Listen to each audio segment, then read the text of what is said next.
What is up, everybody? Welcome back to the channel. So in this video, I do want to speak about Avengers Endgame Encore, right? I think that it's a very exciting time for us to get excited about the MCU, right? Marvel is planning to release Avengers Endgame once more in theaters for everybody to see. However, there is going to be some small modifications attached to this film. This film is going to be an extra 4 minutes long, and that is because Marvel and Disney believe that if they can have greater connection between Endgame and Avengers Doomsday, a film that we'll be releasing in a couple of months, it's going to really help the audience to understand what is actually going on. What is the big picture? Clearly, Kevin Feige is not betting on the fans automatically knowing what shows, what movies, what projects have been released ever since Endgame. They know that many people have seen less MCU projects recently, and that is because of their stale storytelling, because many people have not been so interested in the MCU like how it was before Endgame. And so the Russo brothers and Kevin Feige came out with this strategy, and they said, look, we know that everybody have seen Endgame. Everybody saw that 8 years ago.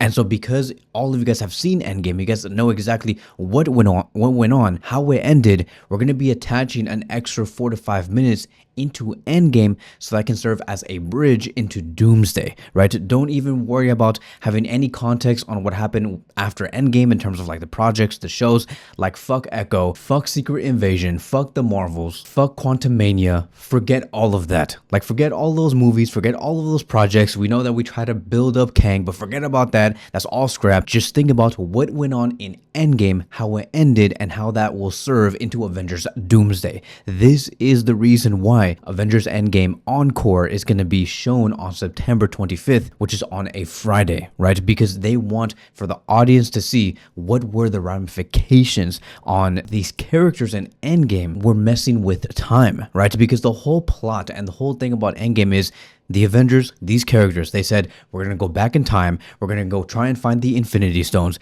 and we're going to try and defeat Thanos, and once we're done with that journey, we're going to go back and just slot those Infinity Stones back to where it should be in each one of those different timelines. The Russo brothers want to make sure and let us know that the fact that those Avengers characters did an action like this, that is going to have ramifications. There's going to be consequences, and you can actually see a certain part through Endgame where Tony Stark literally explained, and he said, look, if you mess with time, it's going to end up messing back. And that's all these characters did through the movie. Like, we have seen the Avengers travel through a different time to try and get the Infinity Stones, and within those actions, those consequences, we saw Loki escaping with the Tesseract, hence the reason why Loki season 1 and season 2 happened. We did see Steve return the stones after the whole Endgame plot was over, like at the very end, he returned the stones, but then he chose to remain in the past to live with Peggy Carter, which I do think is going to be one of the biggest plots going into Doomsday. I do think that within those 4 to 5 minutes that they're going to be showing after Endgame, like in the post-credit scene, it's going to be showing Steve bringing back those stones to those different times and then living with Peggy Carter, but only to find out that there has been consequences because he chose that route. So we could see Loki maybe going to his house and saying, hey, look, I am now the god of stories, god of time, or whatever. Like, I'm the one in charge of the whole multiverse. You doing this is not safe. You living like this with Peggy Carter, it is not safe. I'm going to try and bring you a different alternative, and I'm going to pull you away from this timeline and put you into the Fantastic Four universe, and you're just going to live there. Or we could see maybe Dr. Doom, right? Tony Stark, or not Tony Stark, but Victor Von Doom, that's played by Robert Downey Jr., appear to his house and say, like, look, what you did here is like really messed up. Maybe he tries to manipulate him and say, like, hey, join my team, because a lot of things are about to go down, even though secretly he does know that because of the decision that he made, it's part of the reason why his family got obliterated, why his timeline got obliterated, right? His world. Who knows? I don't know where the Russo brothers are going to be taking this, but for sure, Steve's decision to stay with Peggy Carter will have consequences. We can also hear this through the trailer, right? Dr. Doom did explain during the trailer that you have all lived stolen lives, right? Many Avengers have lived stolen lives. Loki was never supposed to escape with the Tesseract. Steve was never supposed to be with Peggy Carter in the past. Doctor Strange was never supposed to permit for Spider-Man to have a life where nobody knows that Peter Parker is a Spider-Man. All of that multiverse things that happened in No Way Home, the fact that 2 other Spider-Mans came into that universe, none of that was supposed to happen. That created consequences, right, to other different worlds, timelines, incursions.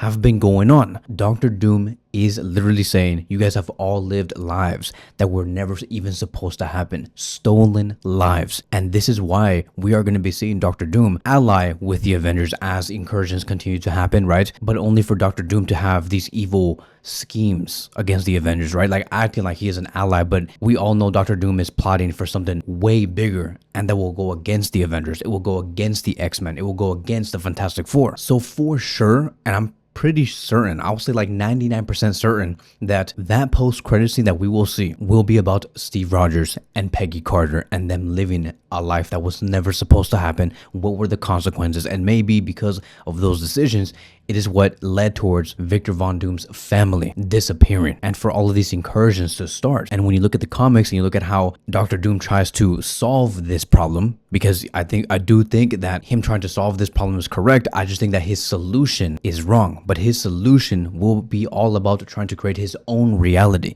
his own world, taking out different fragments from different reality and putting it into one world called Battleworld. But it should be very exciting, and I hope that the Russo brothers and Kevin Feige really give us one hell of a post-credit scene, right? A post-credit scene that would really bring interest to the mass audiences, because I honestly think that even if there was never even a post-credit scene that was attached to this and you're re-releasing Endgame, a lot of people are going to want to see Endgame, right? They're going to want to revisit that experience on watching Endgame in the big screen. So for Avengers Endgame Encore, the tickets will be going on sale tomorrow. I don't know exactly what time it's going to be. Like, I don't know if it's going to be like a 9 a.m. Pacific time or 12 p.m. Pacific time, maybe sometimes 6 a.m. Pacific time.